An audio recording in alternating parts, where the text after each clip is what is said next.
Bonjour mes gars et mes go, j'espère que vous allez bien, ça va très très bien.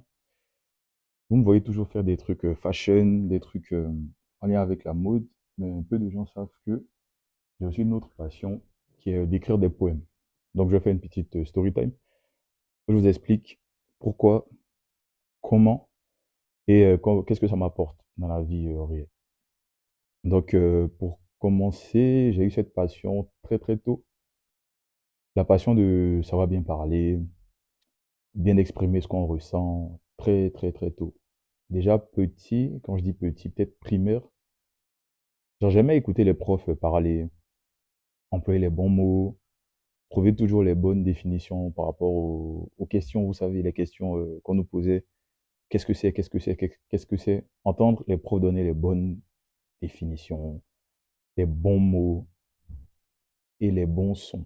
Quand je dis son, j'ai toujours été attiré aussi par le son des mots, le son des phrases et le rythme de la chose. Donc très très petit, j'essayais au maximum de parler avec des mots assez soutenus, des mots qui expliquent ce que je veux dire précisément. Et au fur et à mesure, ça m'a permis d'aller dans un cursus littéraire. Au lycée, j'ai pris spécialité AGGSP, HLP et anglais parce que c'était ce qui me parlait plus. Sachant qu'au collège, j'étais assez bon en sciences, mais que en physique chimie. Maths, j'aimais pas, mais tout ce qui était langue, français, espagnol, ça va. J'avais un bon, pour pas dire très bon niveau. Donc au fur et à mesure, en cinquième, je crois, on écrivait des poèmes. C'était dans le cours de français. Et bizarrement, j'ai kiffé. Genre, j'ai kiffé écrire des poèmes, écrire sur des thèmes assez différents, parler un peu de comment je voyais la chose et tout avec mes propres mots, tout ça. Donc, quand c'est passé le cours, parce que à la fin du cours, on devait écrire des poèmes par rapport au thème que le prof il mettait au tableau. Donc on écrivait, on écrivait, on écrivait. Et genre j'ai pris goût à ça, à écrire des poèmes et tout. Mais là où ça a vraiment explosé, c'est je crois en troisième seconde, où je vivais un peu beaucoup de choses à la fois. Déjà la troisième, faut savoir que de base, j'ai de bonnes notes. Et en troisième, c'était peut-être la première année où mes notes étaient moins bonnes. Et genre j'avais beaucoup de choses que je ressentais dans mon corps. Jusqu'à dans mon corps. Je peux pas vous expliquer précisément. J'avais de la frustration, j'avais beaucoup de courbatures. Tout ça dû au fait que j'arrivais pas à me voir moins que où j'avais travaillé pour arriver, ou moins que ce que je suis vraiment. Et genre, je l'ai subi de plein fouet, parce que c'est pas comme si mon niveau avait baissé. Globalement, tout le monde avait baissé de moyenne, mais genre, ça me pesait. En plus, comme j'étais bon, et j'étais toujours un bon, j'étais parmi les trois premiers, les profs, les éducateurs, tout ça, ils me disaient, ouais, Yann, Alex, qu'est-ce qui se passe? Tu régresses, tout ça, tout ça, tout ça. Donc, il y a toute cette pression, il y a toute l'attente que les gens avaient de moi, parce que j'étais une valeur sûre qui venait, qui venait, qui venait. Et genre, moi, j'arrivais pas à exprimer ça avec des mots. Genre, je sentais les sensations dans mon corps, mais sans utiliser les mots précis. Donc, je me suis posé et j'ai commencé à écrire. Écrire ce que je ressentais, écrire comment je ressentais tout ce qui est courbature et tout. Donc, au fur et à mesure, ça me permettait d'extérioriser. Au lieu d'insulter les gens ou de me recroqueviller sur moi, ça m'a permis d'extérioriser et de pouvoir en parler là maintenant devant la caméra avec vous. Donc, c'est là que j'ai commencé, mais après j'ai arrêté. Et quand je suis arrivé en seconde première, j'ai pris HLP, du coup, en spécialité. Vous allez voir le lien. Et dans cette spécialité, nous écrivons beaucoup, on parle beaucoup de poèmes, de poètes, des différents temps littéraires, romantisme, renaissance, tout ça, tout ça. Donc, on parlait beaucoup de ça. Et au fur et à mesure qu'on faisait les thèmes, j'ai eu la chance d'avoir de très très bons profs de français, Madame Boudou, Madame Baragouin, Monsieur Tail, prof de philo, tout ça. J'ai eu de très très bons profs. Et ils m'ont fait vraiment aimer le délire de s'exprimer, genre faire sortir ce qu'on a au fond de nous-mêmes avec des mots, avec des images.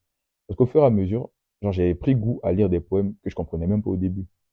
Parce qu'on avait commencé très très fort avec Baudelaire à la recherche, le truc de Godot, là, ceux qui ont la ref. Genre des trucs assez, pas accessibles, en tout cas à notre âge, c'était pas accessible. Et les émotions, par exemple, que Baudelaire il parlait par rapport au spleen, par rapport à la tristesse, tout ça. C'est des choses qu'on vivait, mais comme je comprenais pas les mots qu'il employait, je pouvais pas capter tout le message. Mais je kiffais. Je kiffais lire parce qu'il s'exprimait bien.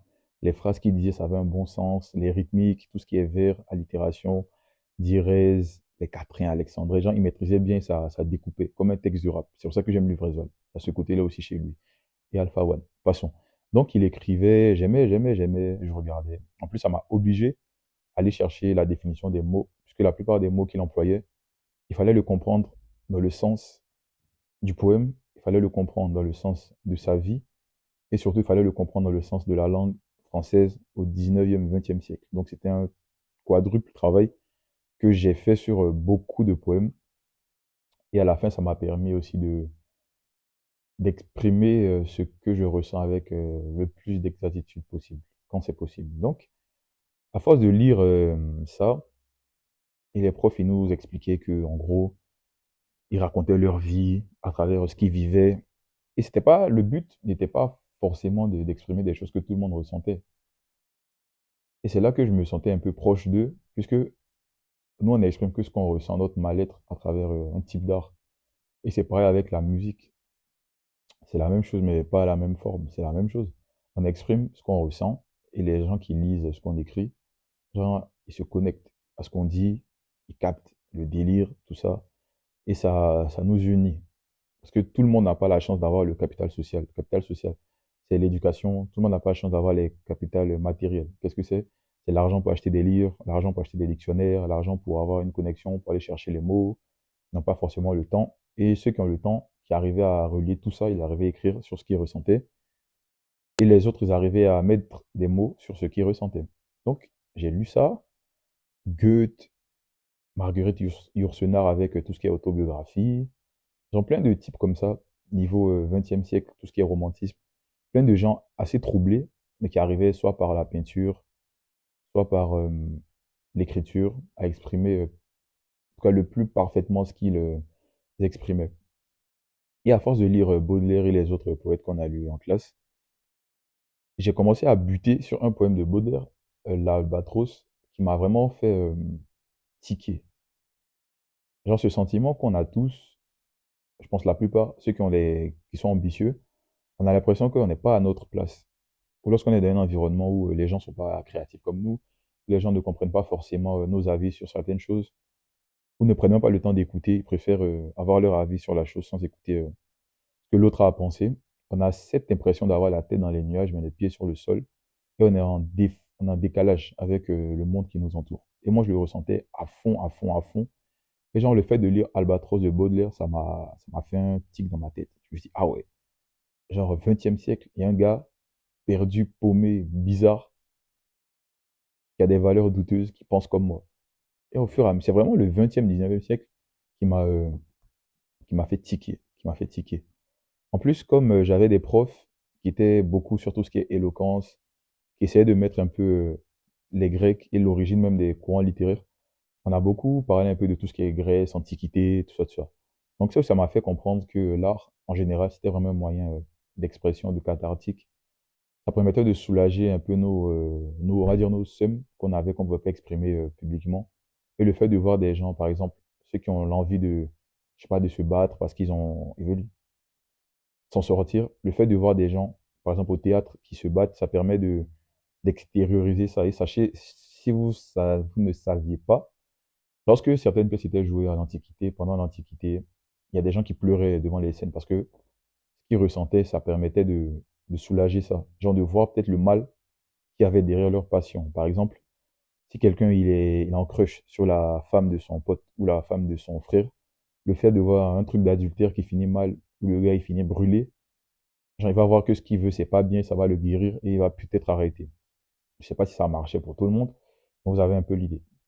Donc le fait de voir ce genre de choses s'interconnecter à travers les différentes époques, ça m'a beaucoup, beaucoup, beaucoup touché. Je pense, si j'écrivais pas, tout court, j'allais pas être aussi détendu, posé et tolérant par rapport à ce que les autres y vivent, par rapport à ce que je vis et tout. Parce que dites-vous, quand j'écris des poèmes, c'est lorsque je vis des choses où j'ai pas assez de mots sur le moment, où je sais pas comment l'exprimer.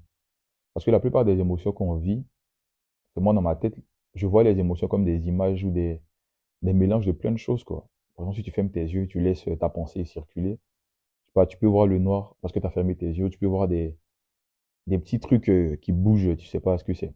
Par exemple, le basket, à peu près ce qu'il y a peut-être dans nos têtes. Donc, le fait de pouvoir dire les choses que je ressens avec des images ou des actions qui vont exprimer ça, ça m'a permis de mettre à l'extérieur de ma tête les choses qui étaient trop violentes ou trop puissantes dans ma tête à ce moment-là et de prendre du recul sur ce genre de situation parce que lorsque tu commences à te poser des questions sur comment tu fonctionnes, tu commences à écrire tes pensées, que tu regardes, tu réobserves et tu cherches la raison pour laquelle tu as agi comme ça par rapport au comportement qu'il y a eu en face de toi, ça te permet d'être tolérant déjà, comme je l'ai dit, et de comprendre que ce qu'on vit, c'est pas que nous qui le vivons, tu vois. Ça, c'est ce que ça m'a fait comprendre. Il y a beaucoup d'événements, beaucoup de situations. Lorsque tu es dans la situation, t'as pas forcément le recul de te dire que, attends, si lui il est énervé, faut pas que je m'énerve en face, sinon ça va faire colère, colère et ça va faire colère, colère, colère. Alors que lorsque j'ai commencé à vraiment écrire des émotions fortes, fortes, fortes sur moi, ça n'a pas eu l'effet de me donner la réponse tout de suite. Il a fallu que j'écrive, que j'aille chercher des mots de vocabulaire, que j'aille peut-être lire des penseurs qui ont pensé, qui ont vécu ce que j'ai vécu sur le coup pour essayer de mettre les bons mots dessus. Parce que toutes nos émotions, on les vit de manière différente. Parce que les mots qu'on emploie, bon, ceux qui vont capter ce que je vais dire, les mots qu'on emploie, ça n'exprime pas ce que tout le monde vit de la même manière. Par exemple, une femme enceinte, peut-être elle aura des courbatures, elle va avoir une sensation différente, mais vraiment un petit truc qui va faire que ça n'aura pas la même signification pour elle que pour l'autre. En politique, par exemple, pendant que certains vont dire guerre, d'autres vont dire mission pour la paix. Vous voyez, ça n'a pas la même signification en fonction de comment la personne vit la chose. Donc le fait d'aller chercher moi-même les mots qui exprimaient ce que je ressens, sans que quelqu'un me dise que je ressens ça, ça m'a permis aussi de me prendre en charge, d'être mature émotionnellement, en tout cas dans certaines situations, de vite comprendre que cette réaction-là, ça déclenche ça chez moi, ou cet événement, ça déclenche ça chez moi. Donc, lorsque l'émotion arrive en force, il faut que je me calme, je respire ou que je parte, tout simplement. Voilà, ça m'a permis ça. Et entre autres, lorsque je vis par exemple je sais pas, des histoires, des ruptures amicales, amoureuses, j'en ai rarement vécu, des petits trucs comme ça, pour ceux qui me connaissent, souvent j'ai des réactions où j'écoute, mais j'ai pas la réponse sur le coup. Et c'est peut-être 2, 3, 4 jours, ou peut-être une semaine, ou peut-être des années après, que je comprends pourquoi j'ai réagi comme ça. Parce que la plupart de nos réactions sont en lien avec nos traumatismes. Et lorsque tu comprends que, par exemple, si quelqu'un t'a insulté, je sais pas, une injure qui révèle ou qui touche une partie traumatique que tu as au fond de toi, ça peut te faire réagir de manière violente. Une fois que tu as ce recul pour comprendre qu'il y a ce genre de choses, tu es en mode, Waouh, c'est ça qui a fait que j'ai réagi mal. Ou même si forcément la personne n'est pas forcément méchante, mais qu'elle te, euh, te fait ressentir un truc que tu refoules ou que tu détestes chez toi, inconsciemment, tu peux l'harceler, tu peux lui faire des dingueries sans t'en rendre compte que le problème, c'est pas elle, genre c'est toi qui a un truc que t'as pas réglé dans ta tête qui fait que tu réagis comme ça face à certaines personnes. Donc ça m'a fait beaucoup réfléchir sur ça, ça m'a rendu empathique et ça m'a permis de comprendre que en vrai, on vit tous à peu près les mêmes choses quoi. Sauf que notre passé, notre enfance, nos relations ont fait que il y a eu beaucoup plus de nuances dans la manière dont on voit les choses. Donc une fois que j'ai compris ça, j'avais essayé aussi d'écrire mes relations que j'ai eues avec des gens, qu'est-ce qui me faisait rester avec elles, si c'était la vibe, si c'était mon instinct qui kiffait, si c'était peut-être j'avais un intérêt avec elles. Ça m'a permis d'écrire et d'être plus vrai dans mes relations, en tout cas vis-à-vis de moi, comment je voyais la chose. Parce que j'étais souvent surpris de voir comment les gens ils voient nos relations. Parce qu'il y a beaucoup de gens pour moi, je ne les considère pas tant comme mes amis, c'est juste des gens du passage dans ma vie qui vont partir. Donc, quand je suis avec eux, genre, je profite, tu vois. J'ai pas ce truc de me dire, ouais, lui, c'est pas mon pote. Donc, je vais pas réagir amicalement avec lui. J'ai pas ce truc-là. Mais, je sais la place de chacun dans ma vie. Je sais comment je vois chacun. Et voilà. Donc, quand j'écoute un peu ce que les gens y pensent de moi, je suis toujours choqué. Le sens où, souvent, je les considère même pas comme mes potes, hein, c'est juste des gens que je croise, que peut-être j'aime bien ou j'ai bien aimé sur le coup. Donc, on a un petit truc qui nous relie. Après, bam, c'est fini. Donc, ouais, ça m'a permis de prendre du recul par rapport à ça, de bien définir mes relations, en tout cas au max. J'essaye, je travaille encore dessus, de bien définir mes relations, éviter l'ambiguïté au max, parce que c'est ça qui fait des problèmes après. Et voilà, ça m'a beaucoup, beaucoup aidé, même dans la mode. Genre, dans le fait de vraiment... bon, je vous conseille d'aller voir ma première vidéo, What is Fashion, c'est là-bas que j'explique comment je vois la mode. C'est entre autres le fait d'écrire qui m'a permis de trouver ma définition de la mode et de le voir comme un moyen d'expression qu'il y a dans ma tête, j'exprime ça dans mes sapes. Et le fait que j'arrive à exprimer ça dans mes sapes, ça permet d'avoir des choix éclairés par rapport à ce que je fais, de connaître mes valeurs, de comprendre pourquoi je priorise tel choix à la place de tel choix. Par exemple, il y aura des situations où, par exemple, tu as un partiel demain, et on t'appelle. Je me mets dans la situation. Allô, monsieur Ilan, vous êtes appelé. Je sais que vous avez des partiels demain, mais il y a votre mère qui est absente, qui vous dit de garder vos petits frères. Ou quelqu'un va te dire, par exemple, ou toi-même, tu te sens pas bien. Donc certains vont choisir la famille, d'autres vont choisir le boulot. Mais genre, à force de me poser les questions, de faire ces, comment dirais-je, ces remises en cause assez hebdomadaires, on va dire, j'ai compris et je comprends maintenant pourquoi je fais tel choix. Ça me permet de choisir les choix qui correspondent plus à moi. Et ça n'a pas besoin de me justifier. Ça m'éclaire beaucoup et ça me permet de savoir ce que je veux faire dans la vie, pourquoi j'aime m'habiller de telle façon, qu'est-ce qui fait que je m'habille de telle façon, le but profond de mes actions. Vous voyez là, j'ai fait des rimes, mais c'est inconscient.